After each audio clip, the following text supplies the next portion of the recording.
class. In this video I'm going to show you just a few of the tools available in Google Docs for formatting your documents.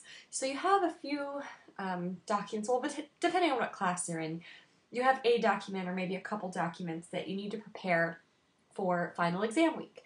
And I want to show you how you can format those because I don't want to just get a chunk of text. Many of the final assignments in my courses require you to show your work throughout the entire class.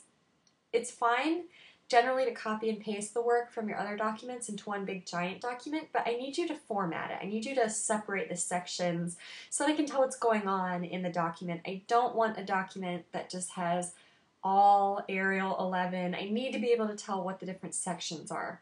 So you need to create section headers. I would suggest using the headers that I've given you. So if I say that you need to include this, this, and this, write this, this, and this as the section headers. But I want to show you just some tips for formatting. So the first tip is writing headers. If you write a title for a section, let's see, let's call this introduction. You can highlight it and choose from the drop-down that starts with normal text. You can choose different sizes. Now, title is going to be extremely large, and you should only have one title in the whole document, so this would be more appropriate for your cover page. Subtitle would, again, be more appropriate for the cover page to go with the title. I'm going to make this introduction a heading, so I'm going to make it heading 1, and then I can create another heading, highlight, and I'll make that heading 1. So you can see that I can start to break these sections apart.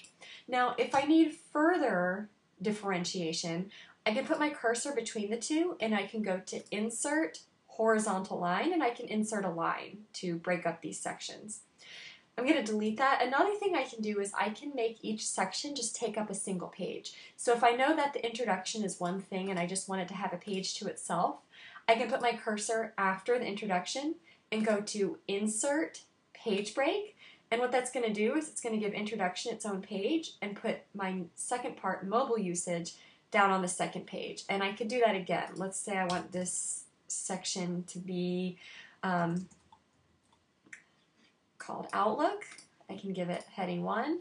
I can put my cursor at the end of mobile usage, insert page break, and I can create a page break. So now I have introduction, mobile usage, and Outlook it's all their own things. So that's a strategy for creating headlines and then also for creating lines between sections or page breaks between sections.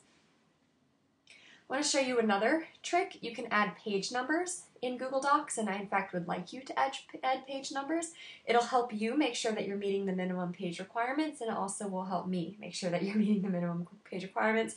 And also you're going to have a table of contents, so you're going to need some page numbers. So if I scroll down to the bottom of my first page, I'm going to go to Insert, Footer, and you'll see my footer pops up. There's a little gray line showing where the footer is. My cursor is now in the footer, and I can go to Insert, Page Number, and I'm going to choose Bottom of Page, and now my page number is on the bottom. If you want it over on the right, just change your alignment, and now that'll be on the right. So now all my pages have page numbers automatically, and every time I write more and add a page, the page number will automatically be added to my document. So that's a strategy for adding page numbers. I want to show you one more thing. You can create table of contents pages. So what I'm going to do is I'm going to make a blank page, and I'm going to do that just by clicking return until the introduction goes to its own page. So now I have a blank page here. I'm going to put my cursor at the top, and I'm going to go to Insert, Table of Contents. Now here's what this is going to do. The table of contents is going to write the names of all of my sections. So you can see I've given these names the following, or these sections the following names: Introduction, Mobile Usage, and Outlook. And so you'll see Introduction, Mobile Usage, and Outlook. Now if I add a section, let's say I go back here and I add a section. So I'm going to highlight it, change it to heading 1. I'm going to put my cursor before it and go to Insert, Page Break. So now I have a section for proposal. I can scroll up to Table of Contents. If I click within my Table of Contents, I can click this Update button, and you'll see proposal is added. Now, the only thing that's a little weird is page numbers are not included. So you'll need to add the page numbers yourself.